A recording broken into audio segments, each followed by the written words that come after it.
يسوع كريستوس مسكولاتكم يخون فقرات حوات كل هيوت كما يالله كل بيتسب كما يالله أملاخ مسجن بقولوا دحانن صبغن كخون لكم سناي من يوتين ناي ورتك صولتين مبار حجز هلونا أملاخ زدالخو صحف له منفساوي هيوتنا نمعباي نلوطي زخوننا نحجت رايدي يكونه نخل غزي زطقمنا كاب قال املاخ بتقستات اسني اقريبيو علخو ارستو هلونا املاخ زبلي ناو خبلكم كتكتاتولو دما يعدمكم املاخ يبارككم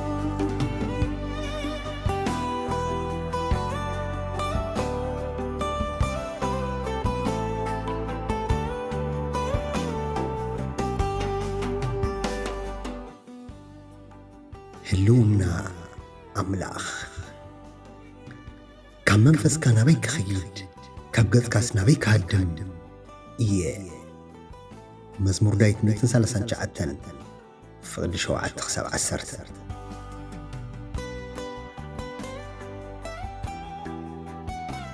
هلونا أملاخ نكريستيان أماني حمارت امناتو مخنياتو أمان أملاخ بزبلت أزفلتقلون فقرون مريحنتون سلامون حيلون زلما مدلون بهلونا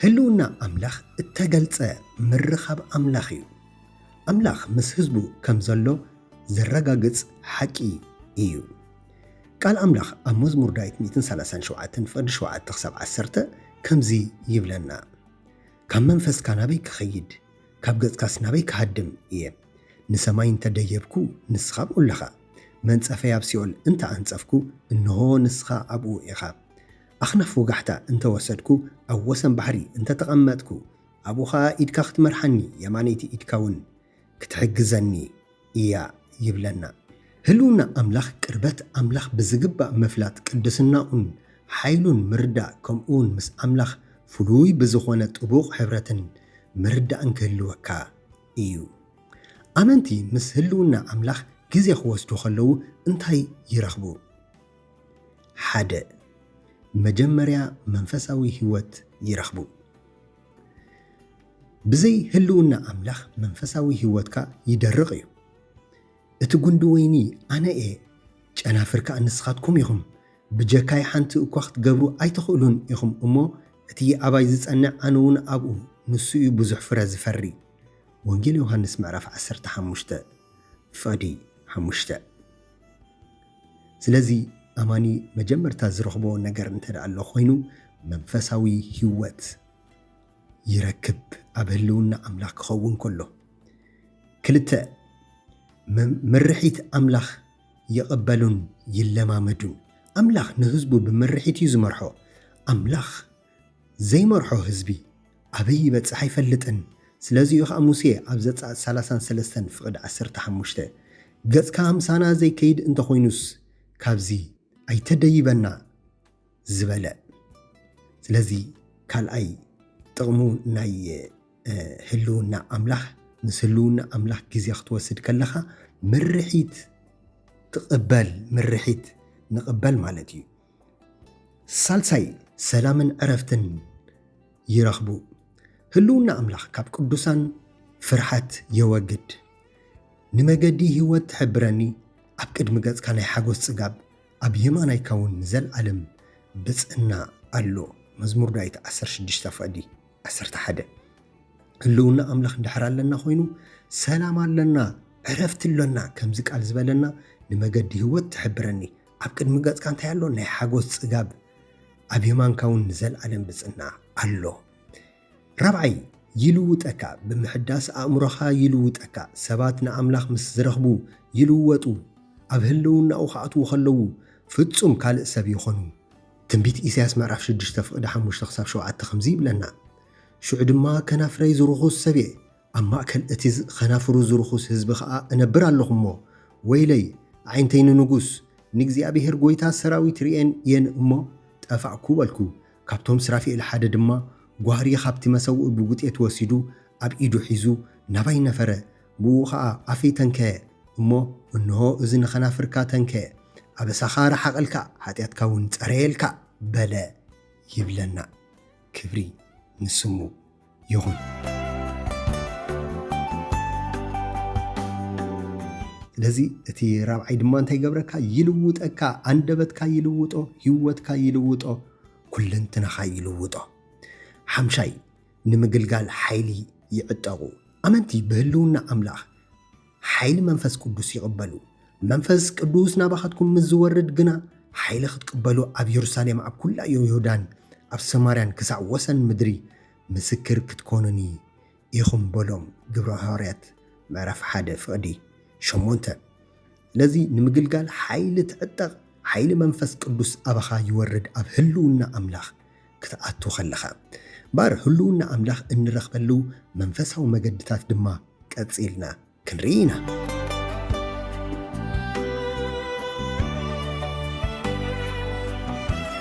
ሓደ ብጸሎት ጸሎት ምስ ኣምላኽ ብቐጥታ እናሓብረሉ መገዲ እዩ። ብዛዕባኡ ድማ ኣዝዩ ወረወፀ። ብዙሓት ህዝቢ ከዓ ክሰምዕዎን ካብ ሕማሞም ክሓዊን ናብኡ ተኣከቡ። ንሱ ግና ናብ በረኻ እናግለሰ ይጸልይ ነበረ ይብለና። ጸሎት ምስ ኣምላኽ እንታይ ይገብረካ? ብቐጥታ ክትሓብር ይገብረካ። ሓደ ብህልውና ኣምላኽ እናኣትወሉ መገዲ እንታይ እዩ ማለት እዩ? ጸሎት እዩ። ናይ ጸሎት ሰብ ኣብ ህልውና ኣምላኽ ከም ዘሎ ክፈልጥ ኣለዎ። ኣብ ህልውና ኣምላኽ ኣብቲ ውሽጢ ተሰዊሩ ኣሎ። ክብሪ ንኣምላኽ ይኹን።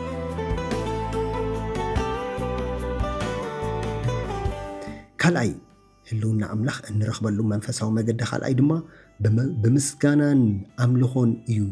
ካብ ምጉርምራምን ንዕድልና ምውቃስ ወፂና ናብ ምስጋና ኣብ እናኣትወሉ ህልውና ኣምላኽ ይጋጠመና። ኣብ ደጌታቱ ብምስጋና ኣብ ኣጸዱ እውን ብውዳሴ እተው ኣመስግንዎ ንስሙ ከዓ ባርኹ ይብለና መዝሙር ዳዊት 100:4። ኣብ መዝሙር ዳዊት 22:3 እውን ኣታ ብማህሌት እስራኤል እትነብር ንስኻ ቅዱስ ኢኻ ይብለና። ለዚ ኣብ ምስጋና ክንኣቱ ከለና ኣብ ኩሉ ህላውነት ኣምላኽ ኣብ ደጌታቱ ብምስጋና ክንኣቱ ከለና ኣብ ኣጸዱ እውን ብውዳሴ ከነመስግኖ ከለና ኣብ ኣምልኾ ፍጹም ክንኣቱ ከለና እንታይ ንገብር ኣለና? ህልውና ኣምላኽ ይትንክፈና። ክብሪ ንስሙ ይኹን። ሳልሳይ ቃል ኣምላኽ ብምጽናዕን ቃሉ ብምስልሳልን። ቃል ኣምላኽ ንእምነትና ይሐይል።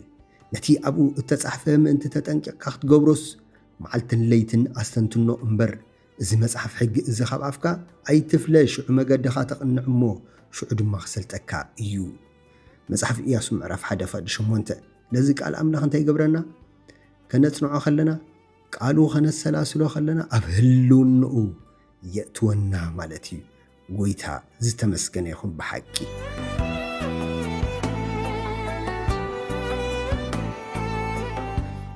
ራብዓይ ብንጹህን ብቅዱስን ናብራ ብምንባር ኣብ ህልውና ኣምላኽ ንኣቱ። ሓጢኣት ንህዝቢ ኣምላኽ ካብ ህልውና እዩ ዝፈልዮ። ካብ ህልውና ኣምላኽ ይፈልዮ ሓጢኣት።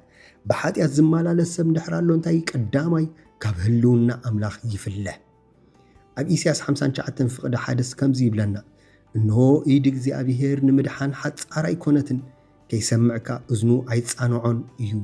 ግናኸ ኣእዳውኩም ብደም ኣጻብዕኩም ብበደል ረኺሰን፣ ከናፍርኩም ሓሶት ይዛረባ፣ ልሳንኩም ከዓ ክፍኣት ይናገራሎ እሞ ንኣኻትኩምን ንኣምላኽኩምን ኣብ መንጎኹም ኮይኑ ዝፈላለየኩምሲ ኣበሳኹም እዩ። ከይሰምዓኩም ከዓ ኣብ ቅድሜኹም ገጹ ዘሕበዓልኩም ሓጢኣትኩም እዩ ይብለና። ሓጢኣት እንታይ ገብረካ? ካብ ህልውና ኣምላኽ የውፃካ ማለት እዩ። ከምቲ ኣብ መጽሓፍ ቅዱስና እነጽንዖ ሰባት ኣብ ሓጢኣት ክኣትዉ ከለዉ እንታይ ይኾኑ? ካብ ህልውና ኣምላኽ ይወፁ።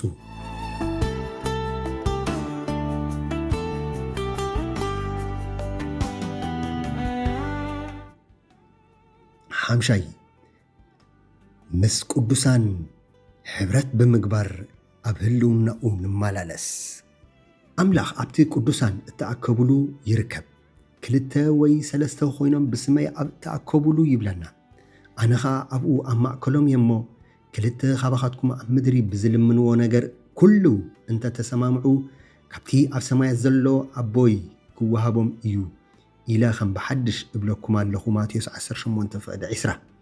ስለዚ ቅዱሳን ክንሓብር ከለና ነንሕድሕድና ቅዱሳን ክንረክብ ከለና ናይ እግዚአብሔር ህልውና አባና ይኸውን ህልውንኡ ይፍለጠና ወይ ተባረኽ ህልውንኡ ኣብ ህይወትና ይግለጽ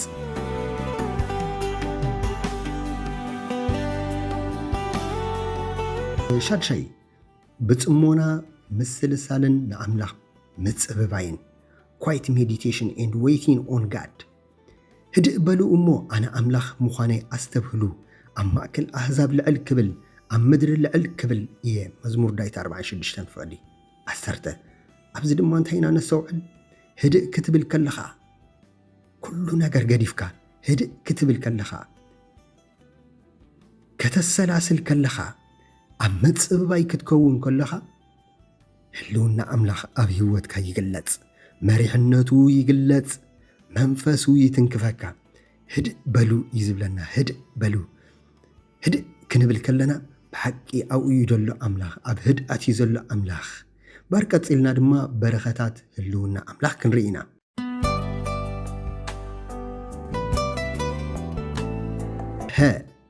ሓጎስ ይፈጥረልካ ህልውና ኣምላኽ ሙሉእ ሓጎስ ዝርከበሉ ኣድራሻ እዩ ንመገዲ ህይወት ትሕብረኒ ኣብ ቅድሚ ገጽካ ናይ ሓጎስ ጽጋብ ኣብ የማንካ እውን ንዘለዓለም ብጽና ኣሎ መዝሙር ዳዊት 16 ፍቕዲ 11 እንታይ ኢልና ንመገዲ ህይወት ትሕብረኒ ኣብ ቅድሚ ገጽካ እንታይ ኣሎ ናይ ሓጎስ ጽጋብ ይብለና ስሙ ዝተመስገነ ይኹን ናይ ሓጎስ ጽጋብ ኣሎ ኣብ ህልውና ኣምላኽ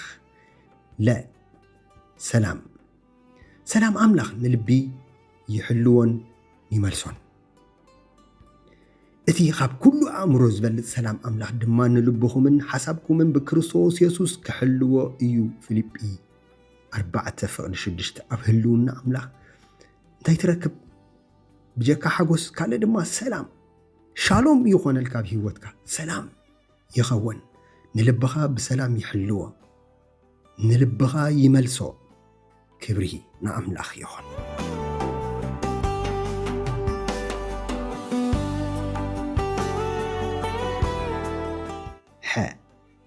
ሓለዋ ኣብ ህልውና ኣምላኽ ዝነብሩ እተሓለዉ እዮም ኣብ ጸግዕቲ ልዑል ዝሓድር ኣብ ጽላልቲ ኩሉ ዝኽእል ይነብር መዝሙር ዳዊት 91 ፍቕዲ 1 ኣብኡ ዝነብር ኣብ ህልውና ኣምላኽ ዝኣቱ እንታይ ይኸውን ኣብ ጽላል ናይ ኣምላኽ ይኹን ኣብ ጽላሉ ተኣቱ ጥበብን ምርሒትን ትረክብ ኣብ ህልውና ኣምላኽ ኮይኖም ተኣሚኖም ዝጸባበዩ ሓይሎም ይሕደስ ጥበብ ይረኽቡ ምርሒት ይረኽቡ እቶም ንእግዚአብሔር ዝጽበዩ ግና ሓይሎም ይሕደስ ከም ንስሪ በኽናፍ ይድይቡ ይጎዩ እሞ ኣይሕለሉን ይኸዱ እሞ ኣይደኽሙን ይብለና ኢሳያስ 4 ፍቕዲ 31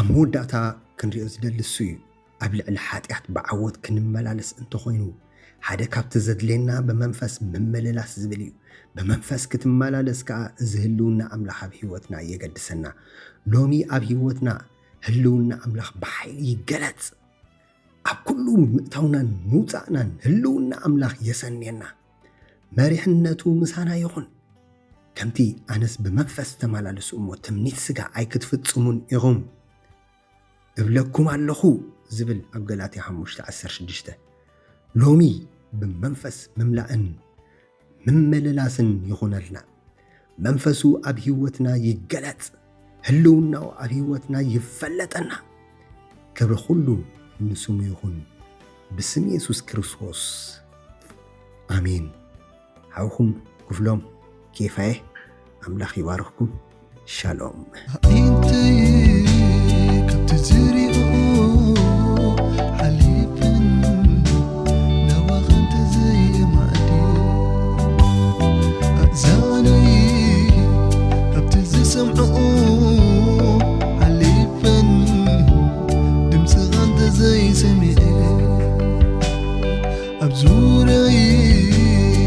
زلو من بسكا انت زي ما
فرسي كما عدس معاز زيد لايكا يكون دلايكا أجندا يمس أجندا على كتحواوس معاز زيد لايكا يكون دلايكا على ما تزرق حوري نسو غور معاز زيد لايكا يكون دلايكا تين صغات ريو كرئي تين صغات لو كزارب قال كايخون مغنت قال كايخون مغنت انتي كبت زريو حليفن نبخنت زي معلي مزاني كبت زسمعو حليفن دمس خانت زي زميل بزوري زلو منفسكا انت زي مرميريو نفاسو الليلي سلامي انت زي عاكبيو وانو كفوقو سجاري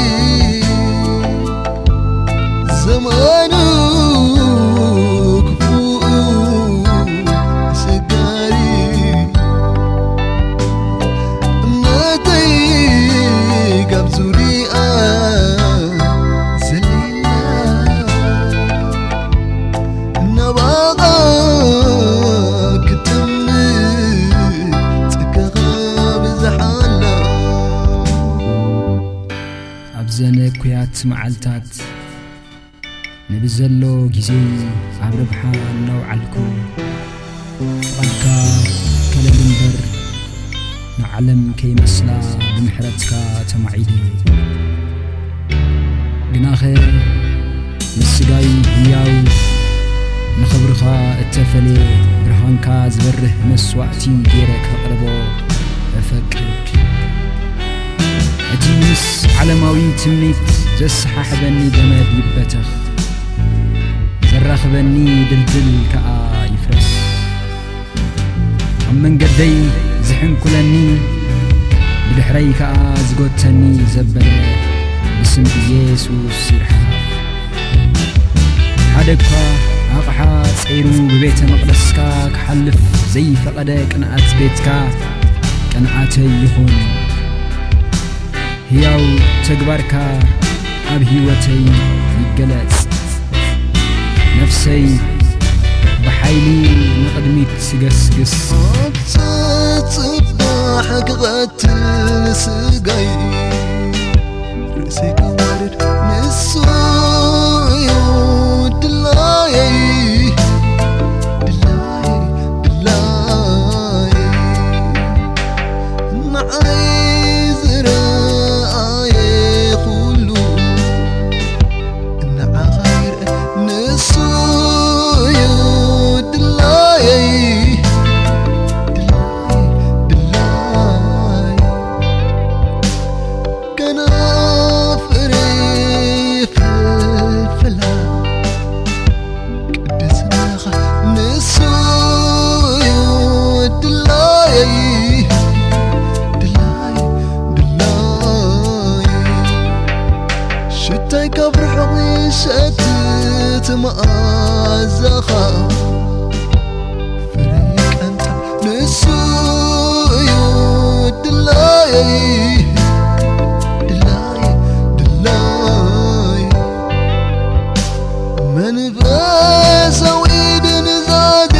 كابسرو يمانقاس من بسوي رقان كابسرو يمانقاس قال كايخو مقنت قال كايخو مقنت نسور